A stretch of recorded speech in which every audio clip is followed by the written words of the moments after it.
Hello and welcome. Today we will be viewing two individuals who are experiencing post-traumatic stress disorder. This will allow you to see how each case is unique and varies individually, yet it stems from the same area of brain injury. These two individuals, who are brother and sister, were involved in the same car accident. Ryan is 17 years old and his sister Wynter is 15 years old. The sister Wynter was the passenger and the brother Ryan was the driver. Ryan had just gotten his license and wanted to take his sister Wynter for a ride. The accident was a collision with another car. The other driver collided into the driver's side door, causing windows to break and airbags to go off. Ryan, due to the closeness of the car colliding, has traumatic brain injury. While Wynter has not been diagnosed with TBI, she is still experiencing PTSD. Included in this case study is an interview with their mother, who can provide detail into how family life has been affected and how each child has been behaving differently post-accident. Hello, I'm Dr. Chappelle. I specialize in brain injuries. These can occur because of a variety of events such as blows to the head, athletics, and in this case, motor vehicle accidents. Today we'll be discussing post-traumatic stress disorder, which is a very serious disorder that can significantly impact one's life after a traumatic event. These impacts are often psychological and last well after the traumatic event has occurred. Let's talk to the mother who has brought her children in because she's concerned about their well being and state of mind. Hi, I'm Sami, the mother of Ryan and Wynter. I have been a wreck since the car accident. I am so thankful the two of them did not sustain any major physical injuries, but since the accident, I have definitely noticed a difference in the way that they act. Ryan has been moody, very tired, almost fatigued. He is quiet and rarely brings up the accident or allows anyone to talk about it. Wynter, on the other hand, has been acting a lot more jumpy, being frightened by the smallest of movements. Just the other day, I dropped a book I was reading and she screamed just because of a book. She also has been very curt lately, responding with short and snippy answers. This is strange because Wynter would never hurt a fly, but it's almost as if her kind of way of speaking left with the accident. To begin, let's go over some of the common symptoms that present themselves with PTSD. Individuals often experience recurrent dreams of the event or even flashback events when they relive the event while awake.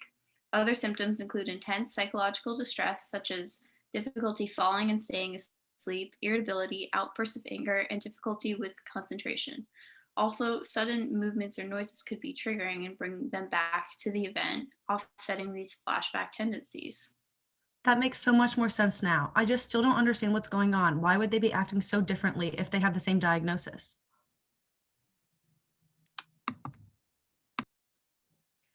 After the mother's discussion with the doctor, she came back with Ryan and Wynter and brought their brain scan results from after the accident.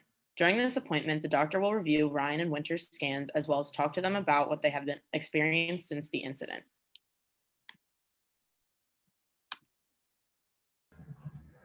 Hi, you must be Winter and Ryan. Nice to meet you. Your mom has told me a little bit about what's been going on, and I wanted to talk to you guys as well.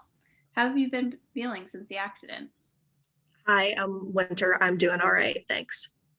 Hey, I'm Ryan. I've been better. Your mom tells me you guys haven't been acting like yourselves. Can you tell me a little bit about that? I don't know how to explain it, but everything is making me nervous. I'm having trouble staying asleep. Every time I finally fall asleep, I have dreams about the accident as if it could happen again. I feel like I'm always on edge, as if I'm waiting for something bad to happen again. In a few weeks, I have driver's ed, and I don't think I'm ready for that. What if I get into another accident? What if I get hurt again?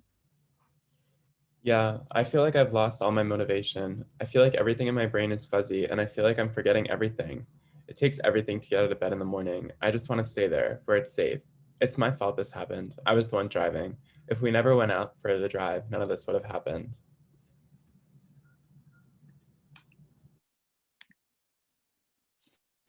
After this discussion between them, the doctor takes out their brain scans and medical charts from the time of the accident to discuss the parts of their brain that have been impacted since the accident.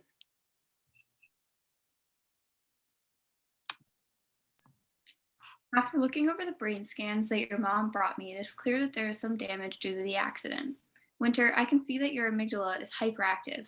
The amygdala is at the base of your brain. It is responsible for emotional memories. Since your amygdala is hyperactive, this is what's causing your feeling of being on edge and nervous. Ryan, after looking at your scans, I can see damage to the hippocampus. The hippocampus is located in your temporal lobe and plays a role in your learning and memory. The damage to your hippocampus can cause release of excess cortisol, which is a stress hormone. This could be the reason for your constant stress and memory blockage. Ryan, you have greater damage to your head from the accident, which is consistent with traumatic brain injury. A traumatic brain injury is damage to the brain that occurs as a result of an external force. Ryan had a closed head injury, so while his skull may not have fractured, his brain impacted with the skull, causing some damage to the brain in the respective area of impact. Based on these scans, it is likely that you both have post-traumatic stress disorder, and Ryan has traumatic brain injury on top of that. Oh my goodness, is this normal? Should they be feeling like this? Don't worry, this is actually very common following a traumatic event. On a random sample of individuals, it is found that lifetime PTSD rates for men is about 3.6% and for women 9.7%. These are very small numbers. In fact, it has also been found that about 20% of people who experience a traumatic event, like Wynter and Ryan did, will develop PTSD. Also, it is estimated that 1 in 13 people in their lifetime will develop PTSD. So I assure you that what your children are experiencing is normal after having the accident that they had, and we will help them get through it. Some treatment options we can discuss include cognitive behavioral therapy, group therapy, and antidepressants. Ryan, antidepressants might be a good option for you.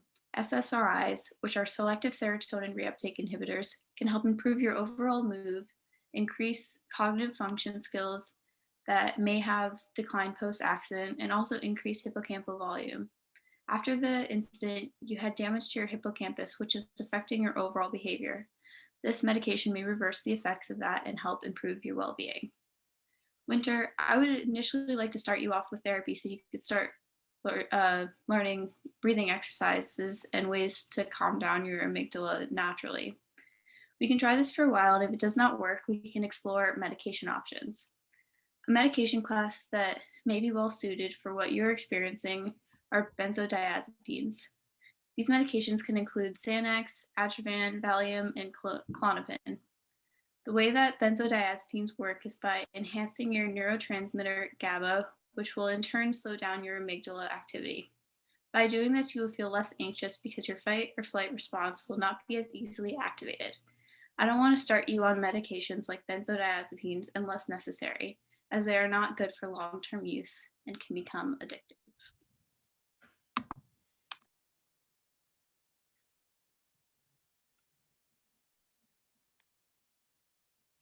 After all the information from the doctor, Wynter and Ryan began their road to recovery. Ryan found great success with the antidepressants. He became more patient and decreased angry outbursts, stopped feeling as guilty, and his mother notes a general increase in his mood.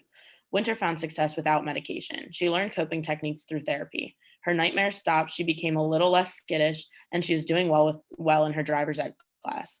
PTSD is a very common disorder, and with the right treatment, individuals can overcome the post-traumatic stress that follows the traumatic event and lead happy and healthy lives.